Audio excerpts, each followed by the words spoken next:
around 2010, I really wanted to get into internet marketing because I wanted to be freed up from having to be in one location or having the overhead of having a large business or having employees. Before me and my wife were married, we used to travel a lot, South America, Central America, and we spent a lot of time doing that. And we had a great time. Then, fast forward 8-10 years later, we have 3 kids, and we still wanted to do that. We wanted to show our kids different cultures because we had experienced that. We wanted them to experience it, but it was really, not conducive to what I was doing with the types of businesses I had. So I started looking online, like probably a lot of other people do, how to make money online. And, and I found different people showing you different things. Back then in 2009, 2010, there was doing affiliate stuff, different ways to make money. And I had another business going. It was a foreclosure, rehab, and cleanup business, it was tailing off, because that whole thing was kind of subsiding, but the business was still running. Plus, I had a lot of money in investments and, in the bank. So I figured, listen, I'll take a good year and try to figure out if I can make money online. And if after a year, if I can't do it, I'll just, I'll work on something else because I had a big cushion behind me. Well, right around that time, the end of 2010, due to a lot of different circumstances, I had pretty much lost all my savings, my investments, were gone. There's a few things that happened, and it was almost like a domino effect that triggered, other things where I basically lost all my savings. And I don't know if anyone's ever had, the rug pulled out from under them. Oh yeah. And it was very quickly that it happened. It was just like, I blinked and everything changed. And one thing about me is I've always had plans and backup plans. And I always had, I always could maneuver pretty much if I had to, but in this case, I couldn't maneuver. I was stuck. And, I remember sitting on the couch after this all had happened and not being able to do anything, like for a couple of days. And I know that a lot of people struggle with this. They might not have had the same rise and crash like I did, but it could just be that, you're working every day and you're trying to make ends meet and you're trying to make a difference. And it seems insurmountable sometimes. Right. I mean, and that's where I was. It just seemed insurmountable to get past that. And so you're sitting there, like you were telling me this, and this is it hits close to home myself. But like you're sitting there on the couch, and the first thing you do is you look up and see your wife, and what does she have in her hand? I mean, that was probably the lowest point in my life. I mean, it gives me chills right now just saying it. Is she had brought me a application for Home Depot, and to me, because my one main thing that I always want to do is provide for my family, and not that there's anything wrong with working at Home Depot, but it was like at that moment I felt like I failed. Like everything I'd done, I planned, I struggled for years. That was a moment of, in my mind, a moment of failure. Like my wife is telling me to go, and she didn't mean anything by it, but in my sense, it was like a huge kick in the gut. And I think that point, unless you've been there where you're absolutely at that point, it's hard to understand. And I wouldn't have been able to understand it unless it happened to me. But it was tough to make a movement. It was like being stuck in mud, Yeah. So you're at this point, and like you have to provide for your family, but we all know that this has a happy ending. So what happened next? Well, it's like it's like this. So even that example of being stuck in mud, you know, when you to get moving, you have to take a step, and that first step is probably the hardest. And then you take another one, and it's still hard, and then eventually it gets easier and easier. Well, what happened was I got to a point where I had to make a decision. It's like, okay, either I got to do something, and either I'm going to go work. Okay, I could start another business, but that would be extremely difficult because I had no money, like no money to even get started. I had offers for work to where, you know, I used to do construction, so I could have went and done work as a government contractor working on military bases, installing kitchens, which would have been okay money, but I would have been gone from my house, you know, 2 weeks out of the month, and I'd have been all over the world, and sometimes in probably places that I wouldn't want to be. Or I can continue doing online marketing. Now, to just give you a background, at this point, I had already had some knowledge, and I actually already had a client pay me $800 a month. I built a dentist site, I ranked it, and I rented it to a dentist, and he's paying me $800 a month. But my mindset. What you're doing here is like this was just you going out and searching online and reading, like getting information about how to service an offline client, and that's what got you the $800 a month gig. Yeah. Okay. It was basically the knowledge I had acquired, and I was able to get a site up. And back then, that time getting a site up was a lot easier actually than it is now. It was something I put together, I put up. But here's the funny thing, Zane, is my mindset. Like this whole thing for me, and that whole period of time was my mindset. Was that this internet marketing thing, like people can make money at it, I thought, but probably I won't make money at it. I hear that. You know, here's like I can go out and build a business. I never. All right, I'm going to do it, and it's physical. I'll get out there, I'll make deals, and I can see and touch it. But the internet marketing was just something so elusive to me that even though I had the skill, my mind was telling me, you're really not going to make money at it. So I didn't subconsciously give it 100%. I didn't give it all the effort that I really should have given it. And so actually when I had that choice, I started doing work. I started going and working, and I took a few jobs, and it wasn't great. And it was so far from what I wanted to do. And I remember it was right around this time. It was right around the end of the year. And I thought, man, I have to make this next year different. I have to really make a decision and go for it. And I went to an event. It was like a marketing event. And there was all these people that would get up there.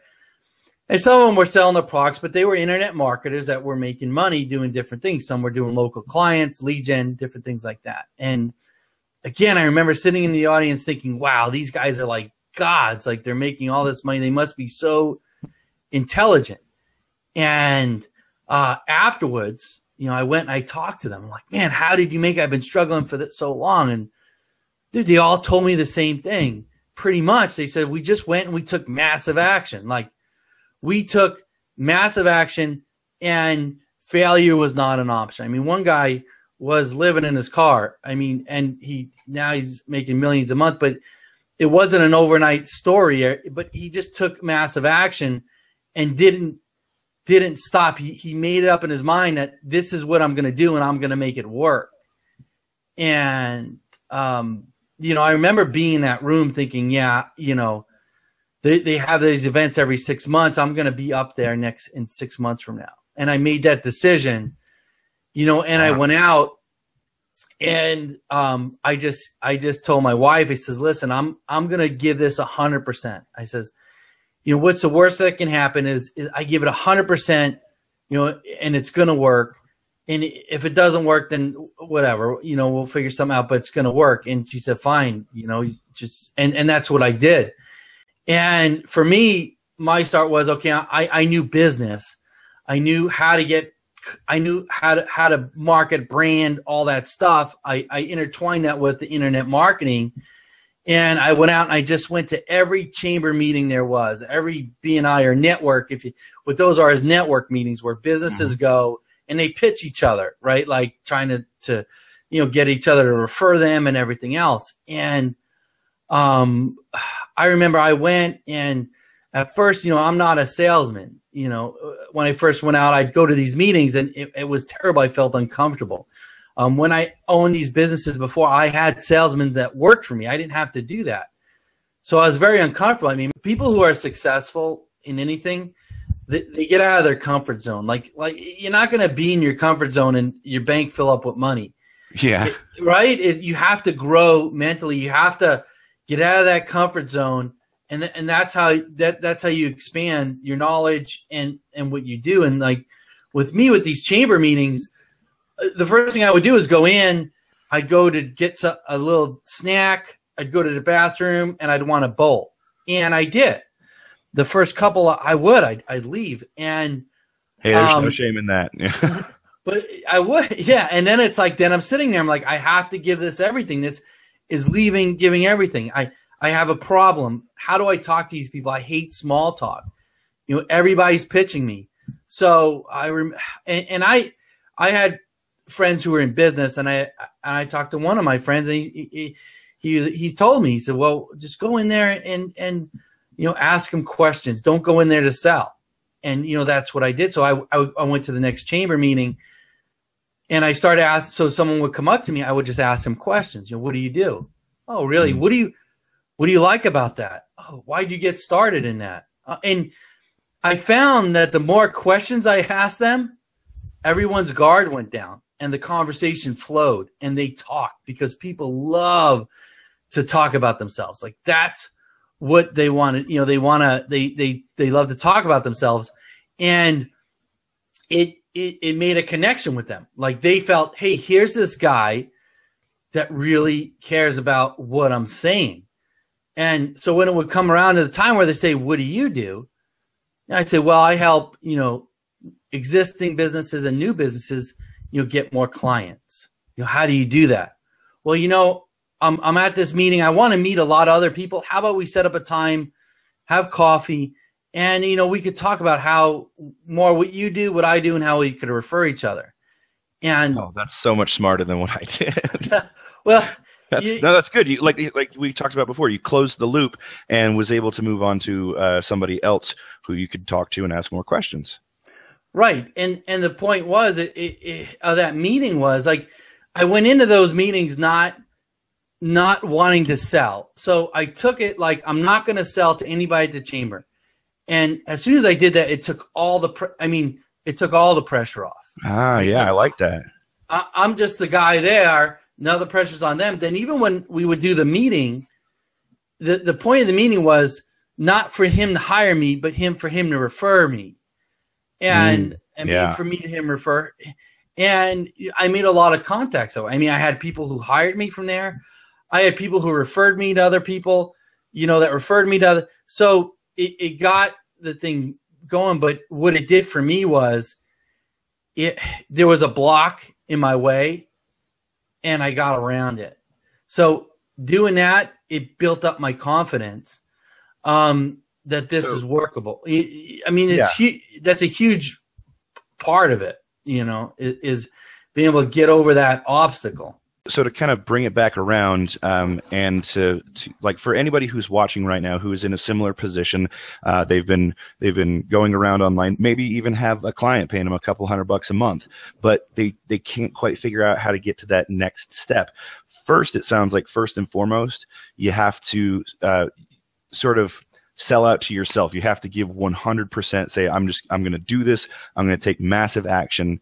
And then it sounds like the next step is now what you did, and maybe you have a different recommendation, but to bring it all together, would be to go out to local chamber of commerce. That's your own backyard. It's an easy step. When you decide to commit, you say, okay, let's go to a chamber of commerce meeting. Let's do this. And don't try and pitch. Just try and ask questions and be open and available and aim for a referral from these people. Would you say that would be a good summation? And please, if you have anything else to add, please do. Yeah, I mean, that's it. Like that's what I did. It's basically get in front of businesses any way you can. Get in front of influencers, people who know people, and and work out something where they can refer you and you can refer for them. I mean, when I went into it, I went to the chamber. I became what's called an ambassador. That means that you greet people. So like I really got into it, and then they had lunch and learns.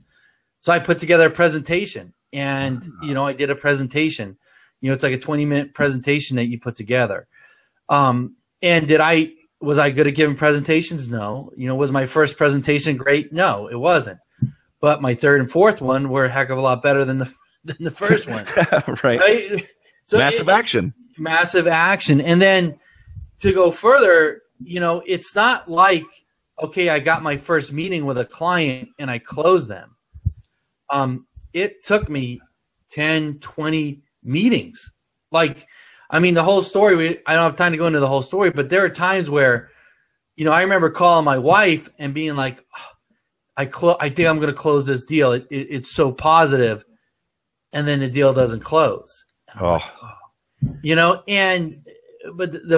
thing is though, with every deal that didn't close brought me closer, one, to the deal that was going to close, but I learned what not to do. I learned that if I'm sitting in the meeting with somebody explaining how links work, how this works, how, the very intricacies of building their site and technical stuff that they don't understand goes over their head. I mean, right. One client says, when I was done and I thought I did a fantastic job, he says, wow, my brain really hurts. I have to take. I know. I've heard that a couple times before, and that's the last thing you want to hear. Right. If a client says my brain hurts, that's not a good thing. Because maybe I should rethink my presentation. Because a confused buyer, right, doesn't buy. So yeah, I learned how to make it simple, to the point, how to make it so that what I say, resonates with them. Things that they can. So. All that stuff, took time. And, fast forward from January, it's probably 5-6 months. I'd say around that May, June, maybe July time, I closed $100,000 worth of sales in about 60 days. Now that was basically 4 clients. Well, so what I did is the same thing I do with the chambers, I kind of transitioned that into the way I talk with clients.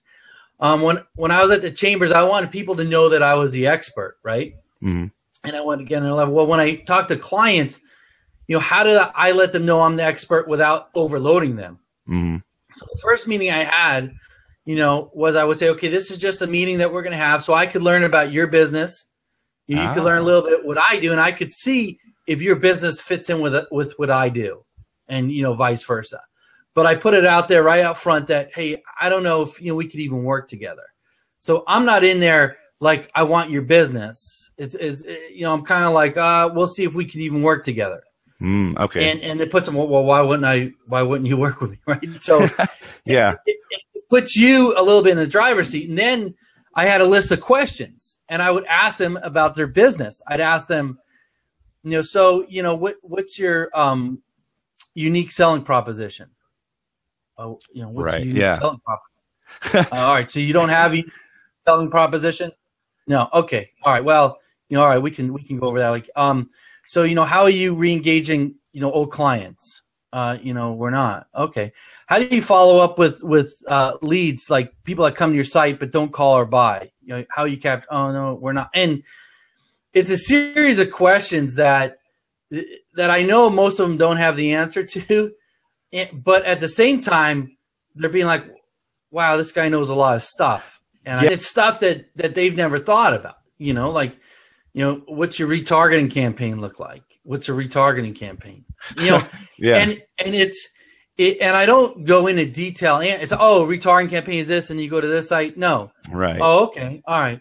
And I'll say, okay. And then I say, well, I got a lot of stuff here about your business, and I think we can help you, but let me take this back. Let me look at a program we can put together and whatever. And so now when I leave that conversation, they're waiting for me to give them that pro or tell them how to help their business. And, from there, I usually would make a proposal, and I'd make a video, send it to them. And then basically the next meeting it was closing them. It was really that easy. And that's what worked for me. It was, and it worked great. All right, cool. So it sounds like this was the process that you perfected that led to where I interrupted you to this $100,000 check, or actually sounds like a collection of clients. Tell us more about that. Well, yeah. I mean, so what happened was it was I had closed one client. I remember distinctly he was a mold damage, and I hadn't perfected my way of doing it yet. I kind of did it. I was trying to work a proposal, and I kind of did it a little bit with him. And once I closed that deal, it was $32,000. And nice. Man, you don't even know. It was like you restored your back, right? Yeah. Exactly. It was. I was on top of the world. I told my wife. She said, "Wow, and I'm like, this really works." Of course, it took me that long And what that did was it gave me the confidence that when I went into my next meeting, it was like, I'm going to close this. I'm going to close. Yeah. And so the difference between that time and the first one was that I went in thinking I'm not going to close it. And then at the end, I went in thinking, I am going to close it. And it was easier. Right. Now, that doesn't mean, obviously, everyone goes through this progression. I mean, that was just me. And you have to remember, too, at that time, I was out on my own. It was like a guy, out in the ocean in a tugboat, and all the waves are up and down. I'm trying to figure all this stuff. I didn't have anybody guiding me, so I'm trying to figure this stuff out as I go. Impressive, but still, I mean, like it led to it. So 32,000, and it sounds like the rest of them kind of came quickly, or not. Yeah, no. And within 60 days, so I had other meetings lined up back to back. And then I just had this system or format that I made, and I proposed it, boom, boom, and I hit them all. Now, dude, it was 4 clients. I had 4 meetings, and I closed them all. Now, it doesn't mean just because I did that from then on I closed every client I talked to. No, of course, not everyone's going to, you're going to have a percentage of people that are not going to buy no matter what. But my success rate went up dramatically. And if you think about it, even if you're at 10 to 1, so what? If one of them is 20, 30 grand or more, dude, there's guys that make way more than that. And so even if it's 50 to 1, right? It doesn't matter. Well, in a way, that's kind of developing your own unique selling proposition. Like once you understand like how well you convert, you can shape entire multi-million-dollar companies around that. Yeah, you can. Because I mean, basically, too, what you're doing is, you're these businesses, you're breathing life into them. And the one thing I did was I took the information that I knew and I applied it in my way of thinking so that I could explain it easier to people. Like, for example, like when I would talk to people about what I did, I would say, okay, imagine, because I did construction. So I say, imagine you're building a house, you need a foundation, right? And oh no, this is what I would do is I would present it like this. I would tell them that, what is marketing, right? Because I knew ROI and people at the end of the year, you want your assets. If you want to sell a business, you need assets. Well, generally marketing is not an asset. Okay, marketing is an expense. You do Yellow Pages. You stop paying Yellow Pages, you get no calls. You do Google AdWords. You stop paying, you get no calls. It's an expense. But what I tell them, I says, we're going to build this asset, because what's going to happen is I'm going to build, we're going to build the foundation, just like the foundation of a house. This is going to be your website. This is going to be all your social properties. This is where people are going to go and where they're going to find your number and call you. But we have to build them strong, like a foundation. So this is how I would get them into the, when we start, it's going to be this much money to redo this. But then what we have to do is we have to build up the walls, and we have to expand out. And this is where we put your name in hundreds of places on the internet, and they're there forever. Once we make a video, we put it out there, that video is out there forever, and we build on top of that, so that at the end, of a year, you have this money-making machine, this machine that's just feeding you leads. And it's an actual asset. You could put it as an asset on your spreadsheet or something, I don't know. Yeah. It's the showing them that this is an asset, not an expense. And as soon as they start seeing it as an asset, that's when the checks start being written. Right. So, I took from my knowledge of what I knew, and I put that together. Now, I tried using scripts and stuff like that, and they didn't always work for me. But once I put in a mind or a format that I can relate to, then I could explain it easier. I use that illustration and they get it. And I think for me too, like once I started talking that way, talking about it as an asset, it changed the game also. It changed the way they thought about what I was doing. It went from them just paying me to them building their business. There are some people who are looking at that local angle, and they really don't want to go to the Chamber of Commerce. They think about working with people locally, and as easy as that sounds, it's like, but I still have to deal with like people. Right? So is there any hope for some of the more introverted, some of the noobs that just want to do maybe something like affiliate marketing, building sites, getting them ranked, those kinds of things where they can take massive action, but it doesn't have to be that extroverted action. Is there any hope for those people? Yeah, I mean, of course you can do affiliate, and I do a little bit of everything.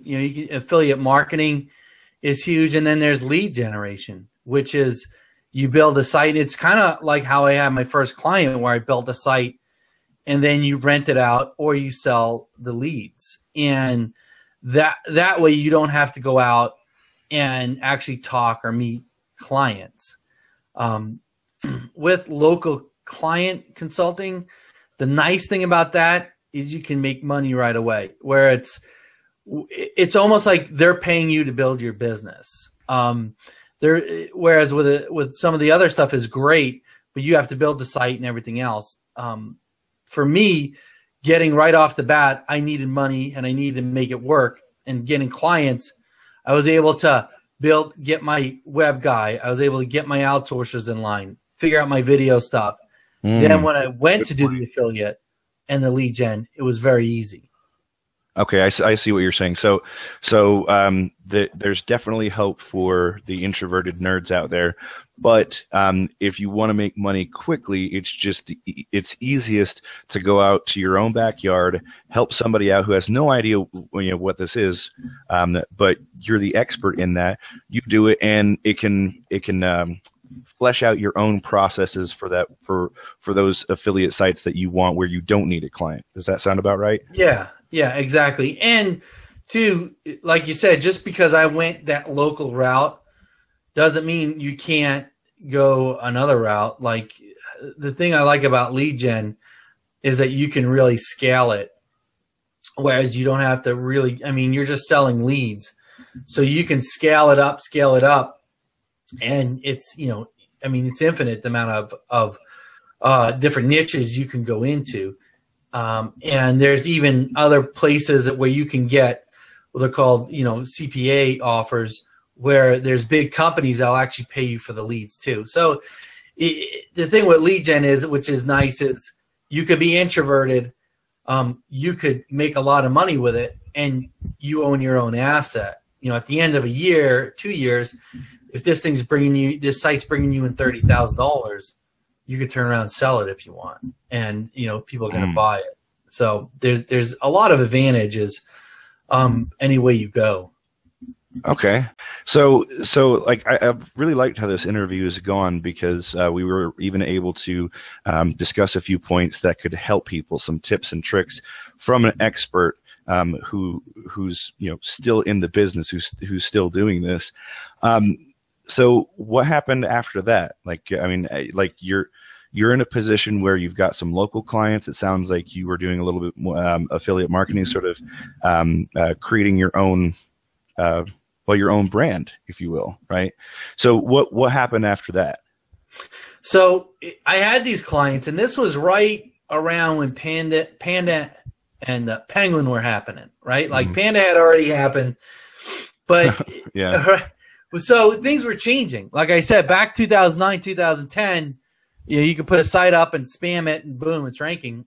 Then all of a sudden, stuff started changing, and I had these clients, and I knew enough. I knew a lot. I was getting them kind of ranked, but I was very, very stressed because, like I told you, it was like the only thing I can compare it to was like I was in the ocean and these waves are coming and I got no one even to talk to. I mean, I was left with looking at these little courses I would buy. The WSOs were big back then, which were just little like $10, $20 courses. Gotta love the Warrior special offers, right? Yeah. And you had to sort through them, right? Because, you could buy 5 of them and maybe one of them had accurate information. So you're doing a lot of stuff on your own. And it was hard. And that's where I found, OMG machines. And I remember at that time it was Mike, David, and Greg. And I remember they were doing a webinar, and I've been on a lot of these before. I knew, because I've been in this for a little while. And I remember Greg, like someone was having a problem with their website, and Greg pulled the website. It says, "Okay, why don't I bring you on and let's look at your website?" And so we're on this promo webinar, live, and he brings the website live, and he's like, "Oh, you see, this is what's going on, and this is what's going on, and this is what's going on." And I remember thinking, man, this guy knows this stuff. This guy knows what he's doing. And, so they were, at the time they were offering like a ebook. So I got the ebook, and I could tell that Greg really, really knew SEO, and he explained it in such a way that it was easy to understand. And then I got into the bigger coaching course. And man, from there, I've never looked back.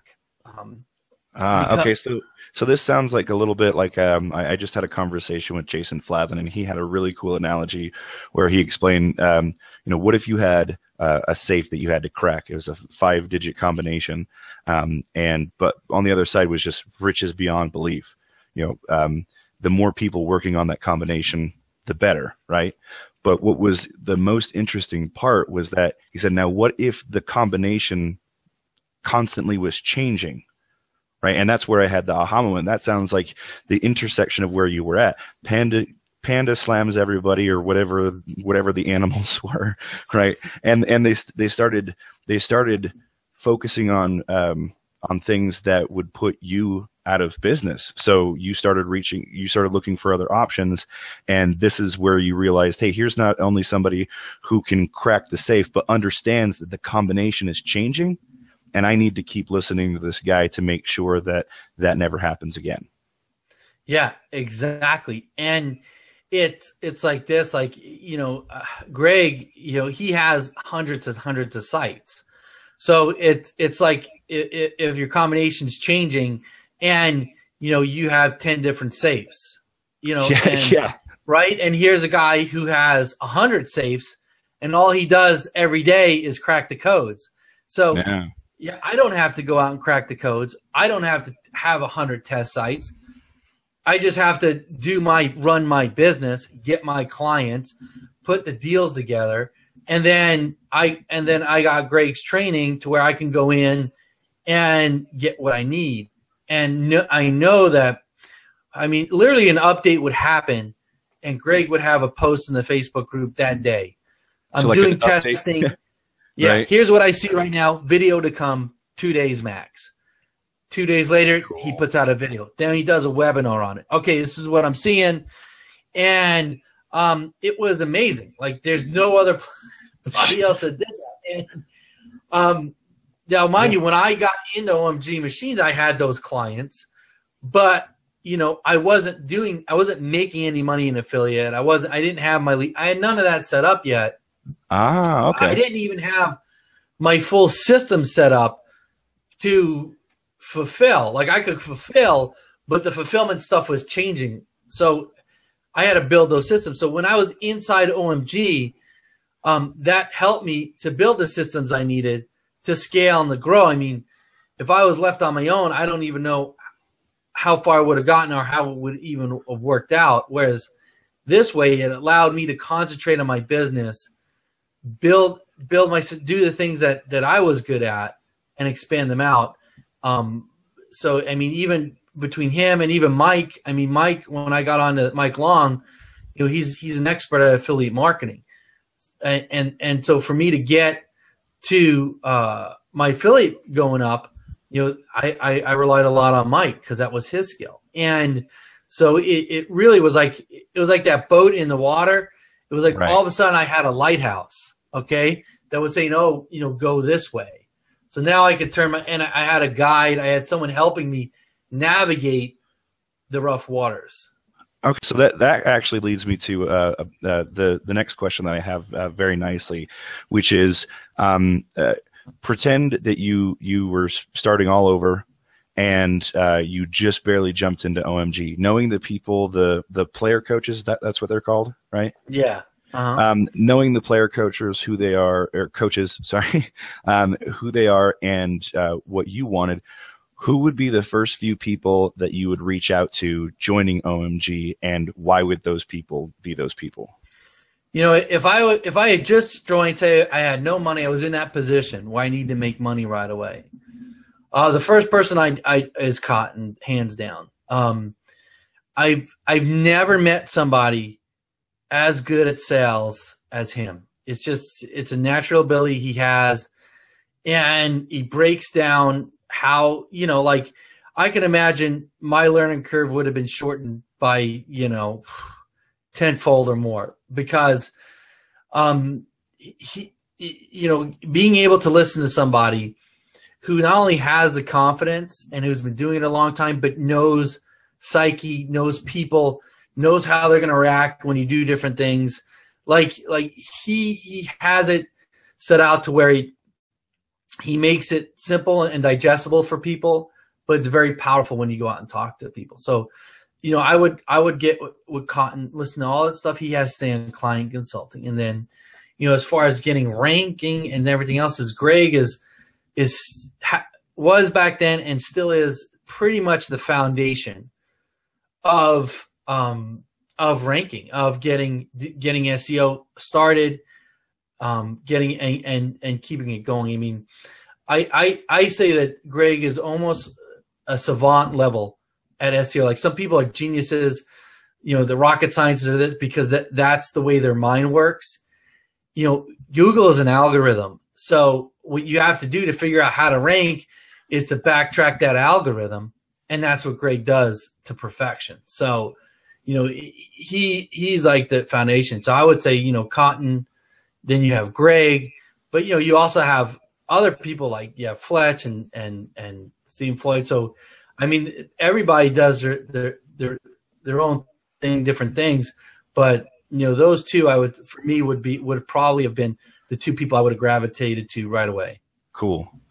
Well, and that's something I've been asking all of the people I've been interviewing, because they are also the player coaches, which leads me to this next point. Like, the reason why I want to ask is because anybody who's watching, I want everybody to understand that, it's called OMG Machines, but I kind of look at it a little bit differently, more like OMG University, right? Because you have all these professors, ready and willing to talk to you. Tell me a little bit more about since we're using the professor analogy, what are the classes like that you teach, or aren't they called open office hours or something like that? Yeah. So what I do is I do hot seats, is what they're called. Hot seat. Okay. And what it is I mean, sometimes I have lessons in the beginning where I'll show different things on it could be anything from business organization building to whatever it is. But a lot of times it starts with question and answer, but I actually pull people on that are struggling, and bring them on live. And it's kind of goes back to what I was talking about, those roadblocks. Like, I know people have roadblocks, and sometimes to get over that roadblock could be something as simple as a conversation. So on the hot seats, what we do is anyone could come on. They just say, I want to come on. And then they tell us what's going on. Maybe they're having trouble getting started. I just can't get started. Okay. And so, well, we'll ask them a bunch of questions. What are you doing? How, what's the different things like that? Or they have a website that just isn't ranking, or they have a website that's converting, or they have a client they're not sure about how to pitch. So they come on and we answer the question live. And what it does is it helps them. One, it gets them outside of their comfort zone, because coming on a live webinar, not everyone's comfortable with. But once you do it, it's very easy and you gain confidence, and that helps on that aspect. And plus, other people who are on are probably going through the same struggles that you're going through.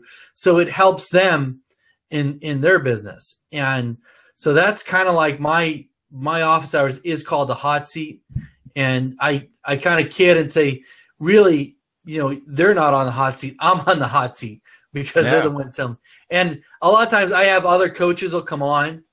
And so it's not always just me. It might be me and Fletch, or me and another guy, Greg Ortiz, or Greg, a lot of times you get different perspectives on the same problem. Okay, so actually that was very well said, and it even feeds into my final question before we have some final thoughts. See if I missed anything. You've already demonstrated. Some of the stories that you've told us about how you came about in this spot where you are now. Like, you're not hurting for cash. So, I know that player coaches are compensated in one way or another, but like, why stick around? I mean, if you look at the wider perspective, you could just keep plowing through what you're doing and make way more money. Why do you want to stick around and teach these students? What, do you have an intrinsic value, something that pulls you in? Like, what's that story? I like teaching. I do like teaching, and I'll tell you, it's half, because I get paid. I wouldn't be doing this for free. I'm not going to sit there and say I'll do it for free because I love it. It's, that's not realistic, because you're not going to get someone of quality that's going to do it for nothing. But it's half because I get paid, and half because, it's fulfilling, and, I like to teach, and I like to help people, and it's because I see people in the same position that I was in, and they're out there and they're struggling and they're spending money and they're not getting the results they want. And when I came across OMG machines, it was such a good core of people that actually are doing business. So one, me being a coach, I associate very closely with Cotton and Greg and Fletch and Stephen Floyd, who are all making a lot of money. So those are my close friends. But also being able to get on and help people, bring them on the hot seat, get them over those humps. I don't know. It's fulfilling. It's something that it's not just like go out and make money and move on. It's being part of something that's bigger than me. And, every year it grows and grows and grows, and more and more and more. And being part of that community, I get benefit too. I mean, it pushes me, because you can get to a certain level and say, okay, I'm at this level, but then you got someone behind you pushing you even further or even more. Mm-hmm. And, being part of that community, that's what it does for me also. Yes, well, it's like what you were talking about a little bit earlier.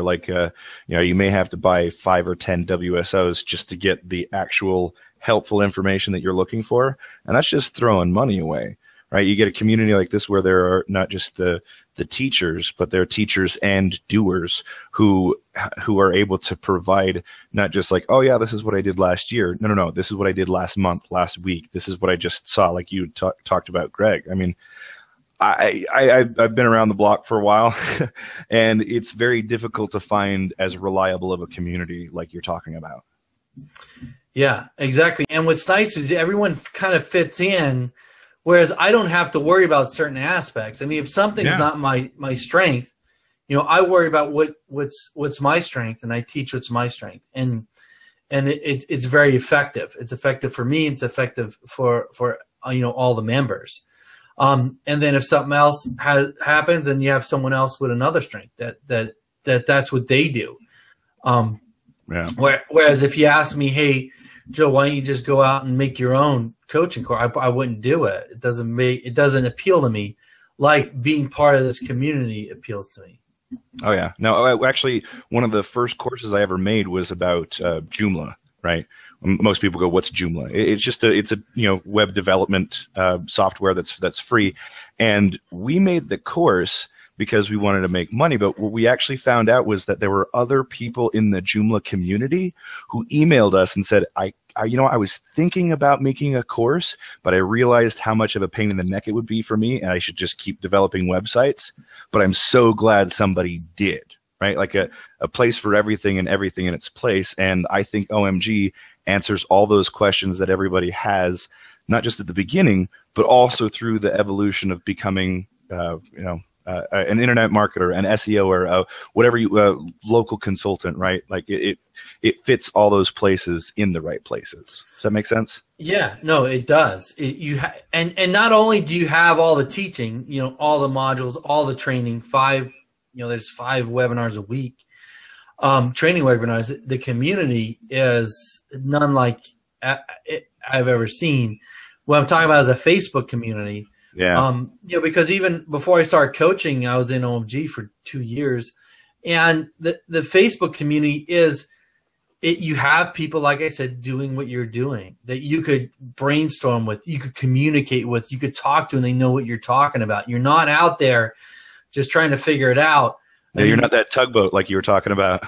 Right. You got the coaches, but you also got other people in the Facebook group that you say, hey, I got this issue, and they're answering you. Or you say, hey, let's hop on Skype. Let me see what you're doing, and we can mastermind a little bit. Great. Because now you're part of this big community, this big, rich community. And fleet ships, right?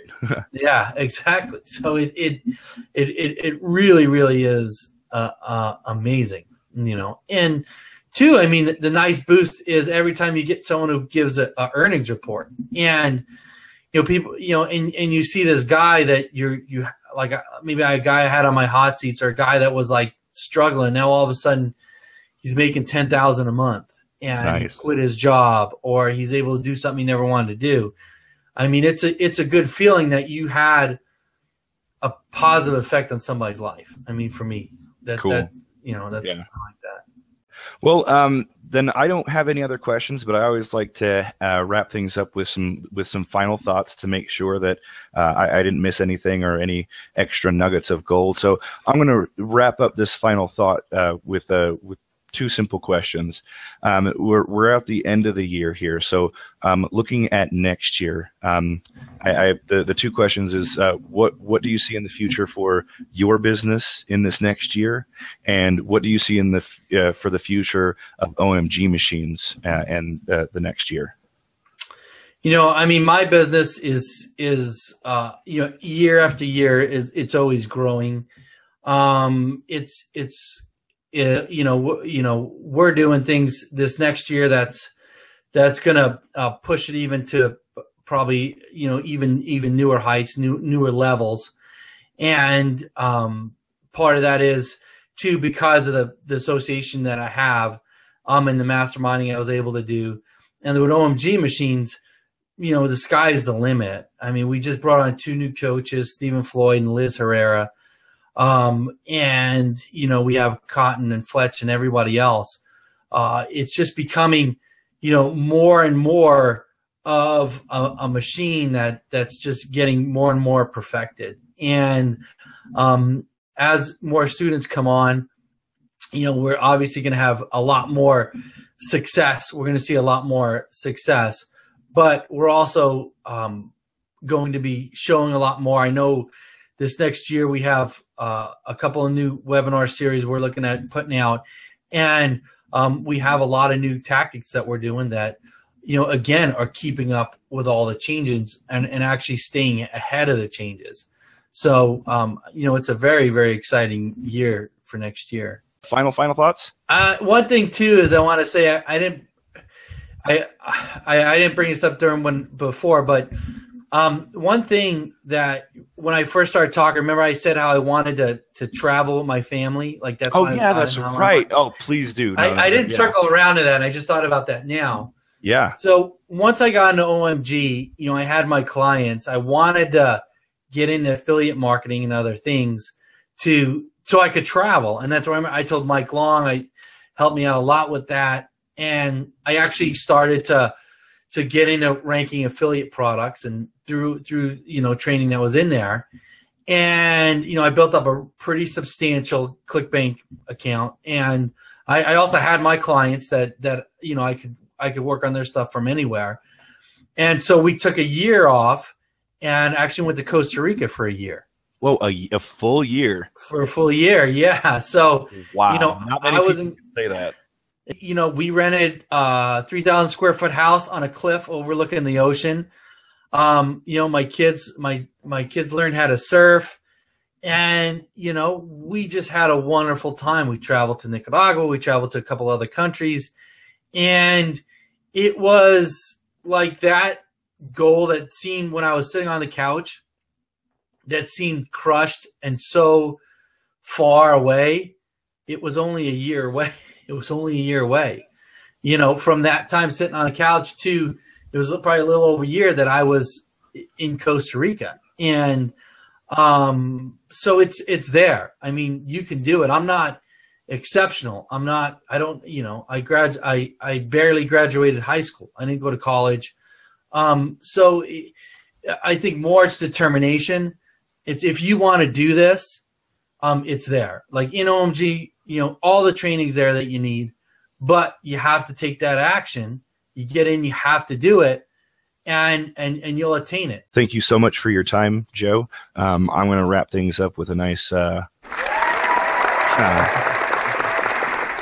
and thanks again, folks. Be sure and check out the other videos on the channel. All the people that Joe mentioned, I have interviewed or will be interviewing very soon. So be sure and subscribe. Check out some of the other videos if you want to see more about how this whole OMG machines things work. All right. So thanks again, and we'll see you later. Bye.